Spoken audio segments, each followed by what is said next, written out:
Hello, and welcome to the Monster Painter. This week, we're digging for treasure inside Harry Potter trivia. Specifically, we are going to see if we can find any usable tabletop bits from this Harry Potter and the Sorcerer's Stone trivia game by good old Mattel from 2000. And I am not suggesting that you go out and blow $35 on eBay to get this, but this little box, well, this big box, contains a couple of bits that are quite useful. So if you're thrifting or out at the garage sales and you come across this thing for a reasonable price, I would recommend you get it. Inside this box is a couple of very useful bits for us tabletop gamers. And some things that are not. The old board, not useful. Rules, not much use to us. The trivia questions, I was never a fan of Harry Potter, so I would be completely lost. But, ooh, a math rock. A quirky math rock with funny numbers on it. I always love those. But most importantly, the movers in this game are of a fairly good scale and of an interesting kind of subject matter for us miniature gamers. And I think they are going to be of great use. And here are all the goodies lined up with some Hero Quest miniatures that volunteered to demonstrate the scale of these little bits. And they look pretty good. They'll make dandy objective markers and treasure tokens and just texture for the backgrounds of all that tabletop miniature gaming.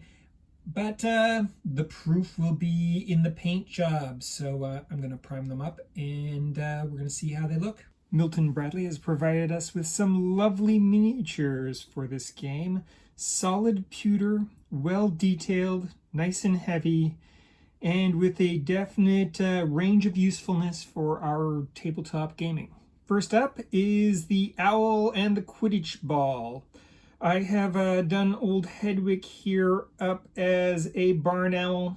The details in the sculpt are excellent, and it could definitely be tabled as a giant owl, a legitimate D&D monster with lots of folklore background. The Quidditch ball, however, required a little more of a conceptual leap.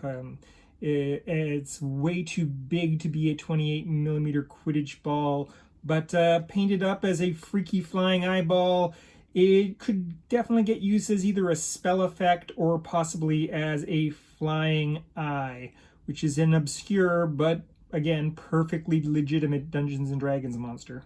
Next up is the stack of books and the hourglass.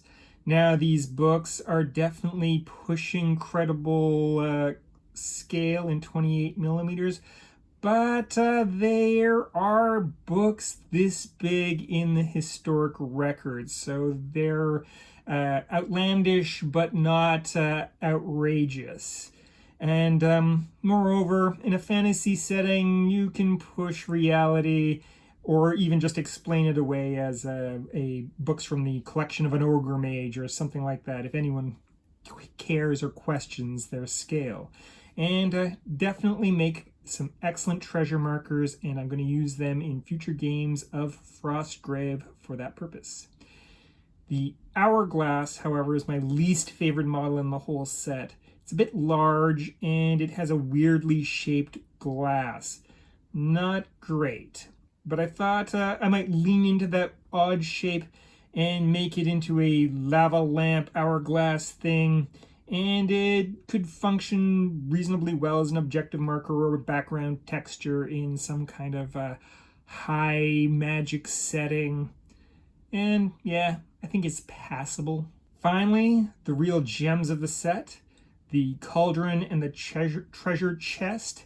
Both scale in 28mm perfectly. Both are nicely designed and detailed. Both are full of no-brainer uses on the tabletop. And both of these were worth the $5 price of admission I paid for this set. They are excellent pieces with a ton of utility.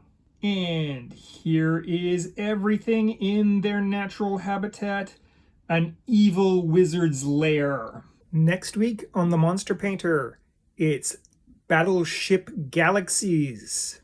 I promise this time.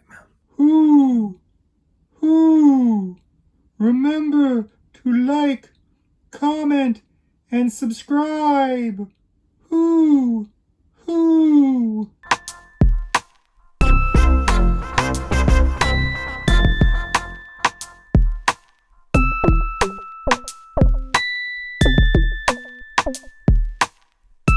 are watching Les the Monster Painter.